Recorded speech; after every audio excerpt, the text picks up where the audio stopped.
നമസ്കാരം. വാനമ്പാടി എന്ന പരമ്പരയിലെ പത്നി എന്ന പപ്പിയായിട്ടാണ് സുചിത്ര നായരെ പ്രേക്ഷകർക്ക് പരിചയം.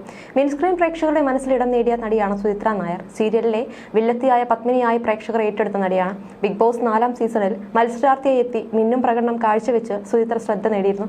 ബിഗ് ബോസിന് ശേഷം മോഹൻലാലിന്റെ വാലിബനിൽ അഭിനയിക്കാനുള്ള അവസരവും നടിക്ക് ലഭിച്ചു. സുചിത്രയുടെ ആദ്യ സിനിമ കൂടെയാണ് മലൈക്കോട്ടെ വാലിബൻ. മലൈക്കോട്ടെ വാലിബനിലൂടെ മോഹൻലാലിന്റെ നായികയായി മികച്ച പ്രകടനമാണ് സീരിയൽ നടി സുചിത്ര കാഴ്ചവെച്ചത്. അതേസമയം പ്രണയത്തെക്കുറിച്ചും സുചിത്ര നേരത്തെ വ്യക്തമാക്കിയിട്ടുണ്ട്. ഞാൻ കല്യാണം കഴിക്കും. എന്നെ മനസ്സിലാക്കുന്ന എന്തും എനിക്ക് തുറന്നു പറയാൻ പറ്റുന്ന ഒരു സുഹൃത്തിനെയാണ് ഞാൻ പ്രതീക്ഷിക്കുന്നത്. അങ്ങനെ ഒരാൾ വന്നാൽ മാത്രം വിവാഹം. ഇപ്പോൾ ഒരു ബ്രേക്കപ്പ് കഴിഞ്ഞ സ്റ്റേജിലൂടെയാണ് ഞാൻ കടന്നു പോകുന്നത്.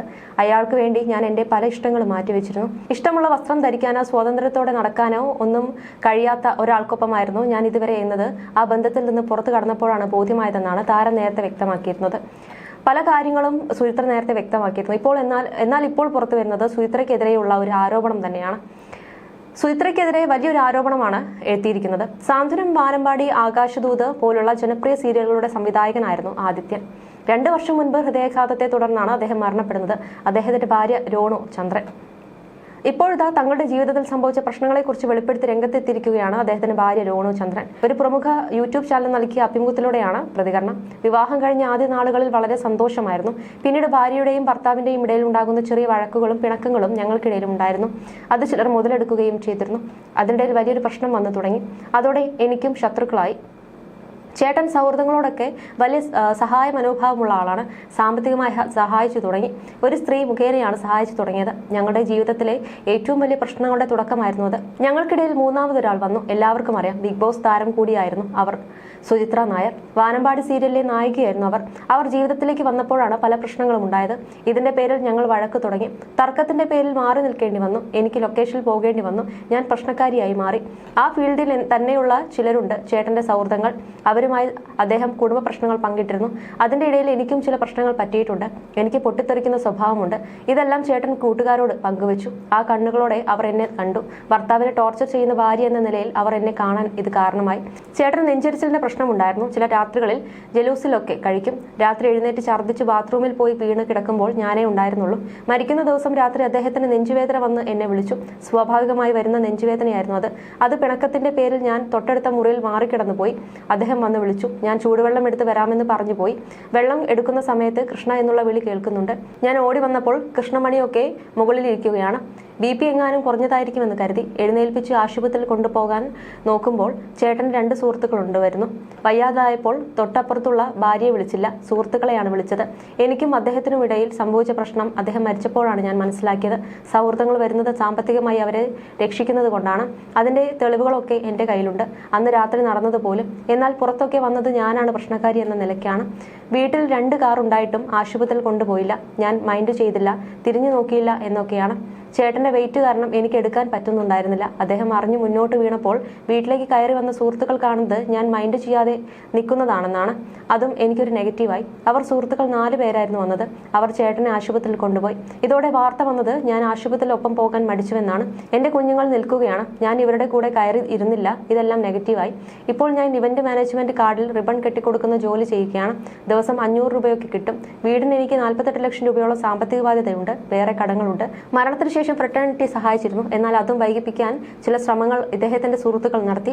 എന്നാൽ നടൻ ആദിത്യൻ ജയൻ, നടി ജീജ സുരേന്ദ്രൻ ഇവരൊക്കെ ഇടപെട്ട് എനിക്ക് സഹായം വാങ്ങി തന്നുവെന്ന് രോണു ചന്ദ്രൻ പറഞ്ഞു. സന്തോഷകരമായ കുടുംബജീവിതമായിരുന്നുവെന്നും അത് തകർത്തത് സീരിയൽ നടിയായ സുചിത്ര നായരാണെന്നും രോണു പറയുന്നുണ്ട്. ഭർത്താവും സുചിത്രയും തമ്മിലുള്ള സൗഹൃദം തനിക്ക് ഇഷ്ടമായിരുന്നില്ലെന്നും ലൊക്കേഷനിലേക്ക് വരെ കയറി ചെല്ലേണ്ട അവസ്ഥയുണ്ടായിട്ടുണ്ടെന്നും രേണു പറയുന്നുണ്ട്. ഞങ്ങൾ ഒളിച്ചോടി വിവാഹം ചെയ്തവരാണ്. സിനിമ സീരിയൽ ജീവിതം കൊണ്ട് അദ്ദേഹം സമ്പത്തൊന്നും ഉണ്ടാക്കിയിട്ടില്ല. ഭാര്യയായി ഞാനും 2 കുഞ്ഞുങ്ങളും മാത്രമാണ് അദ്ദേഹത്തിനുണ്ടായിരുന്നത്. എനിക്ക് 18 വയസ്സുള്ള സമയത്ത് ചേട്ടൻ ഒരു തമിഴ് സിനിമ ചെയ്യാനുള്ള തയ്യാറെടുപ്പിലായിരുന്നു. എൻ്റെ അനിയത്തിയായിരുന്നു നായികയായി കാസ്റ്റ് ചെയ്തിരുന്നത്. ഫോട്ടോഷൂട്ടിന് അവൾക്കൊപ്പം ഞങ്ങളും പോയിരുന്നു. അങ്ങനെ കണ്ട് പരിചയപ്പെട്ട് ഞാനും ചേട്ടനും പ്രണയത്തിലായി. ഒരു ഹിന്ദു പെൺകുട്ടി വിവാഹം ചെയ്യണമെന്നത് ചേട്ടന്റെ ആഗ്രഹമായിരുന്നു. ചേട്ടൻ അന്ന് അസിസ്റ്റന്റ് ഡയറക്ടറായിട്ടാണ് വർക്ക് ചെയ്തിരുന്നത്. ചേട്ടനുമായി പ്രണയത്തിലാണെന്ന് ഞാൻ വീട്ടിൽ പറഞ്ഞിരുന്നില്ല. പലരും കല്യാണാലോചനകളുമായി വരാൻ തുടങ്ങിയതോടെ ഞാൻ എൻ്റെ സ്വന്തം ഇഷ്ടപ്രകാരം ചേട്ടനൊപ്പം ഒളിച്ചോടുകയായിരുന്നു. ആ തീരുമാനം തെറ്റായിപ്പോയെന്ന് തോന്നിയിട്ടില്ല. ഞങ്ങൾ കുടുംബജീവിതം ആരംഭിച്ച ശേഷം എന്നേക്കാൾ എൻ്റെ വീട്ടുകാർക്ക് സ്നേഹിച്ചത് ചേട്ടനെയായിരുന്നു.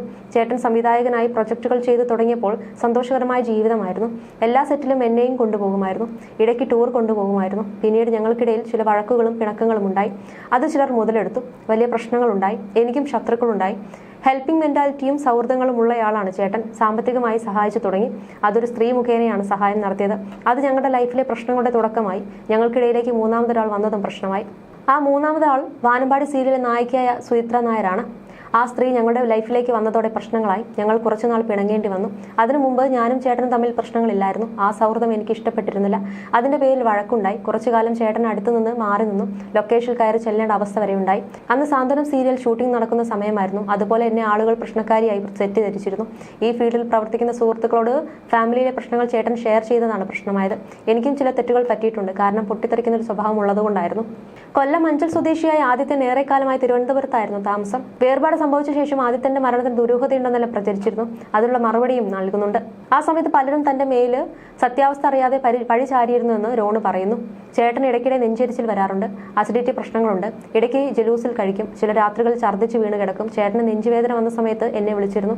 അന്ന് ഞങ്ങൾ തമ്മിൽ വഴക്കുണ്ടായത് കൊണ്ട് മറ്റൊരു മുറിയിലാണ് ഞാൻ കിടന്നത്. എന്നും വരാറുള്ള നെഞ്ചുവേദനയാണെന്ന് ഞാൻ കരുതി. ചൂടുവെള്ളം തിളപ്പിക്കാൻ അടുക്കളയിലേക്ക് പോയി. അതിനിടയിൽ കൃഷ്ണ കൃഷ്ണ എന്ന് വിളിക്കുന്നത് ഞാൻ കേട്ടു. ഉടനെ ഓടിച്ചെന്നു. കണ്ണൊക്കെ മറഞ്ഞിരുന്നു.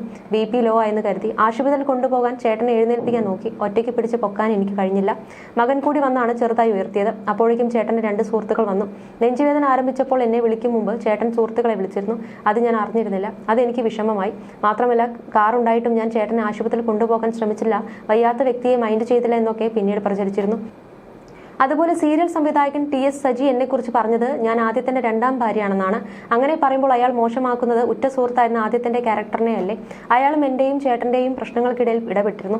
ആദ്യമൊക്കെ ഞാൻ ഇതിനെയെല്ലാം എതിർത്ത് മറുപടി പറയുമായിരുന്നു. പിന്നീട് ഞാൻ അത് നിർത്തി. കാരണം എനിക്ക് നഷ്ടപ്പെടാനുള്ളത് നഷ്ടപ്പെട്ടുവെന്നും രോണ് പറയുന്നു. ഞാൻ ഇപ്പോൾ ചെറിയ ജോലി ചെയ്യുന്നുണ്ട്. വെഡ്ഡിംഗ് കാർഡ്സിൽ റിബൺ കെട്ടുകയാണ് ചെയ്യുന്നത്. ഡെലിവറി ഗേളുമാണ്. മക്കൾ 2 പേരും പഠിക്കുകയാണ്. ഫ്രട്ടേണിറ്റി സഹായിച്ചിരുന്നു. ആദിത്യൻ ജയൻ ചേട്ടനാണ് അതിന് സഹായിച്ചത്. വിദേശത്തുള്ള ഒരു സാറാണ് 10 മാസത്തോളം വീടിന്റെ വാടക കൊടുക്കാൻ എന്നെ സഹായിച്ചത്. അതും ജീജ ചേച്ചി വഴി കിട്ടിയ സഹായമാണ്. ഫ്രട്ടേണിറ്റി 2 ലക്ഷം രൂപയാണ് തന്നത്. മക്കളുടെ ഫീസ് അടയ്ക്കാൻ 2 ടൈമിൽ എന്നെ സഹായിച്ചത് ചിപ്പി ചേച്ചിയാണ്. സുചിത്രയുമായുള്ള ചേട്ടന്റെ വിഷയം ഇവർക്കെല്ലാം അറിയാമായിരുന്നു. പക്ഷെ എന്നോട് വന്ന് ചോദിച്ചിട്ടില്ല. അന്ന് അവരെല്ലാം ഒന്നായിരുന്നു. ഞാൻ പുറത്തായിരുന്നു എന്നും ആദിത്യൻ മരിച്ച ദിവസം നടന്ന സംഭവങ്ങൾ വിവരിച്ച് രോണ് പറഞ്ഞു.